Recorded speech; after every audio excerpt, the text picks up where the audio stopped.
Olá, seja bem-vindo ao programa Ação Nacional. Hoje nós discutimos o armamento dos Estados Unidos e seus reflexos no Brasil. Recentemente, vários ataques ocorreram provocando a morte de dezenas de pessoas. As restrições dos Estados Unidos para a compra de armas variam de acordo com o Estado, mas geralmente um cidadão americano sem históricos de crime é livre para adquirir uma arma. Hoje eu recebo aqui em nossos estúdios a especialista em comportamento humano, Maria Belintani, e também o professor geopolítico Marcos Antônio de Moraes.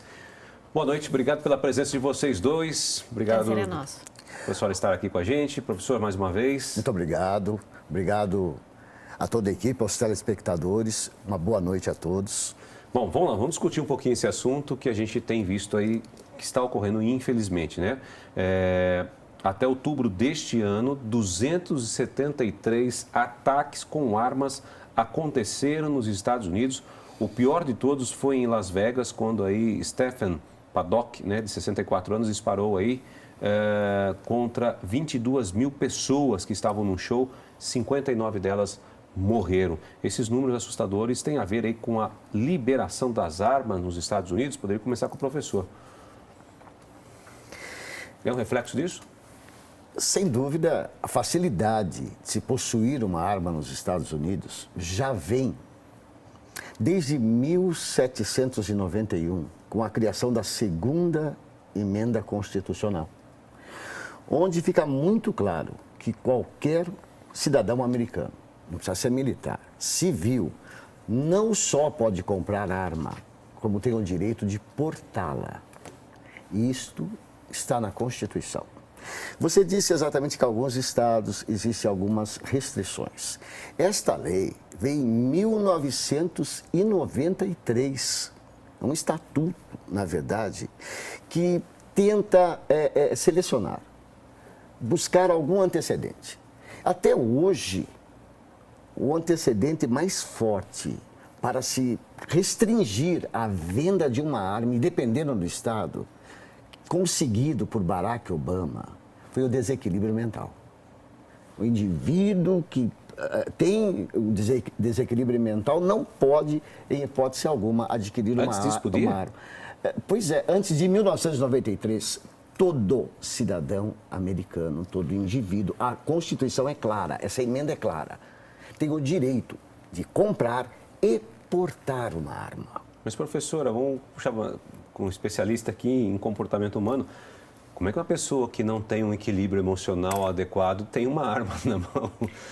E aí tem um outro problema, né? Como é que você consegue diagnosticar essa pessoa que ela não tem um equilíbrio, né, mental a ponto de portar uma arma? Porque emocionalmente essa pessoa pode ter um desequilíbrio. E aquilo que acontece em termos de emoção, você não consegue observar de uma maneira muito clara. Se bem que as emoções, elas são possíveis de ver pelo corpo. Quando você treme com as mãos, está nervoso ou fica transpirando muito. Mas não é só disso. Existem duas áreas no cérebro, que é uma a respeito da emoção e a outra sobre os sentimentos. É aí que mora o perigo, sob o meu ponto de vista, porque os sentimentos, ele leva a pessoa a construir uma série de representações desde a infância, inclusive com a força da cultura local, e mexe com esse indivíduo, tanto em relação à sua autoestima, seja ela baixa ou alta. E você vai construindo elementos que depois você não sabe lidar com a frustração, com a raiva. Aí você pega a arma e vai matar todo mundo. Por exemplo. A professora falou uma coisa aqui interessante, cultura local. Né? Eu ia puxar aqui o professor de novo, porque até tem aqui o Donald Trump, o atual presidente dos Estados Unidos, ele é um defensor feroz do direito de usar armas, do direito do povo de ter e portar armas. E ele não foi no passado. Não foi? Não. Interessante que ela falou da cultura local. Muito interessante isso. Primeiro, essa emenda que nós comentamos da Constituição, ela é herdada da Carta dos Direitos da Inglaterra, Sir Wilson, diz que todo indivíduo tem o direito de defesa. Não só defesa de si. 1700 e pouco? Né? Perdão, não é 1700, 1683. 1600. 1683. Sir Wilson, Carta dos Direitos. Ele diz que todo indivíduo tem o direito de autodefesa, consequentemente que poderia portar armas. Interessante que essa lei surgiu em função do direito, principalmente, de defender a propriedade de alguns colonos ingleses e espanhóis que se encontravam principalmente na América Latina. Olha que interessante. Os Estados Unidos se inspirou nisso. E o costume? Os Estados Unidos sempre foi um povo que sempre gostou da caça esportiva. Começa aí. Esse é um costume, é uma cultura local. Caça esportiva. Desde criança.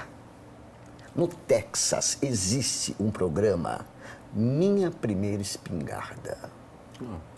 Que espingarda feita para a própria criança. E que já teve acidente por conta disso. Pois é. Então só para você entender. É cultura. Agora, pense um pouco, mestre. Quando você pensar em Estados Unidos, pensa por tudo que os Estados Unidos passou, como eles se portaram, o perfil. Começa pela Guerra da Independência. Continua. Começa pelo destino manifesto, o massacre aos índios e a anexação de terras mexicanas. Violência, violência, violência. Guerra de Secessão. 1865 a 1861 a 65. Pense um pouco na época da conquista do Oeste. 1862, Lei Lincoln, 60 hectares de terras para todo imigrante que chegava no Oeste, para povoar o Oeste. A Corrida do Ouro na Califórnia, no Rio Sacramento. Tudo isso foi feito à base de violência. Tudo isso foi feito à base de arma de fogo. Aí surge o termo cowboy. Hoje, vivido dentro do Texas. Texas é possível você andar com arma na cintura, sem nenhum problema, até hoje. Agora pensa na lei seca. Década de 20. Eu tenho grupos criminosos dentro dos Estados Unidos contrabandeando bebidas. É quando começam a surgir os gangsters.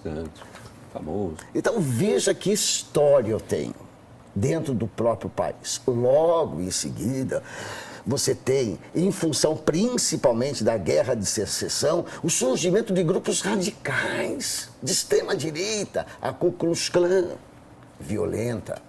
É uma história de violência. Eu tenho que falar, sim, sob o ponto de vista cultural, 2 fatores eles se apegam. Primeiro, a caça esportiva. Segundo, liberdade. É outro fator que eles se apegam. No próprio hino, existe uma frase que diz: nós somos um povo livre. A estátua da liberdade é a porta de entrada para a principal cidade dos Estados Unidos, vamos assim dizer, uma das principais. Mas, diante disso daí, também, vou colocar a professora aqui para falar com a gente, é uma liberdade meio sem dúvida, é como eles falam. Porque eu portar uma arma e acontecer essas atrocidades que a gente vê, 273 ataques com armas só nos Estados Unidos, né, até outubro deste ano, é realmente um fato, e os últimos que a gente presenciou agora em 2017, realmente é de... Assustar, sem dúvida. Então, se a gente for observando, né, o que o professor falou a respeito desse histórico de dominação, né, que os americanos tiveram ao longo dessa história e desse orgulho nacional que eles têm, né, não tiro mérito, aí a gente não vai estar trabalhando a esse respeito. Se você observar, tem um padrão de comportamento e modelo que a própria sociedade se orgulha em manter, né? Que é um sentimento de superioridade. a força, no caso, né? Mas é a história deles. O que eu gostaria de chamar a atenção é em relação a um aspecto da pessoa humana que todo homem, ele tem uma predisposição para a violência. Se ele não tivesse, ele não teria conseguido sobreviver desde os primatas, né? Ele teve que lutar pela sua sobrevivência. Conforme o tempo passou e estudiosos como Norbert Elias, ele pesquisou a respeito de como se dava o comportamento civilizatório. Então, o que ele destaca nessa história do homem? Que todo comportamento violento, ele foi, ao longo da história do homem, disciplinado. Que o instinto, né, que leva o homem a explodir em atos de violência, eles tiveram que ser disciplinados. E ele vai citando a Grécia Antiga com as Olimpíadas, né, e depois a prestação do serviço militar obrigatório, os jogos na escola, para que essa evasão acontecesse. O que eu observo é que uma sociedade, quanto mais dinâmica ela é, quanto mais se diz respeitosa em relação aos indivíduos que aí convive, ela deveria ser menos violenta. Mas ela não tem, né? A gente está discutindo justamente esses casos, né? Alguns poucos casos que a gente assusta, porque realmente são, né? Uma vida humana não pode ser tirada ao bel prazer de uma pessoa. Leva-nos a pensar o seguinte: o que está havendo para que indivíduos, a sociedade tem a regra, mas o que está havendo para que indivíduos não se autorregulem? Né? Essas pessoas que estão, crianças ou adultos que estão matando outros, né? Ela tem o contexto cultural que está impulsionando e ela tem conflitos internos de autorregulação que ela não está dando conta de fazer. E aí, enquanto professora, educadora, eu chamo a atenção para que os pais, os professores, a escola, a comunidade, a sociedade de uma maneira geral, entenda que a gente também precisa de uma educação das emoções, principalmente dos sentimentos. Aí você vai falar para mim, mas o que significa isso? Você, quando era criança, já caiu, machucou o joelho, e a mãe vira e fala, não é nada, né? Como não é nada? Está doendo, você não está chorando à toa. Está ardendo o joelho. Está ardendo o seu joelho. Então, não é só aqui no Brasil. A família começa por negar os sentimentos, porque os sentimentos, entre aspas, ruins, ou que pode fazer um menino, principalmente, menos menino, menos homem, eles são bloqueados. Então, você não pode chorar.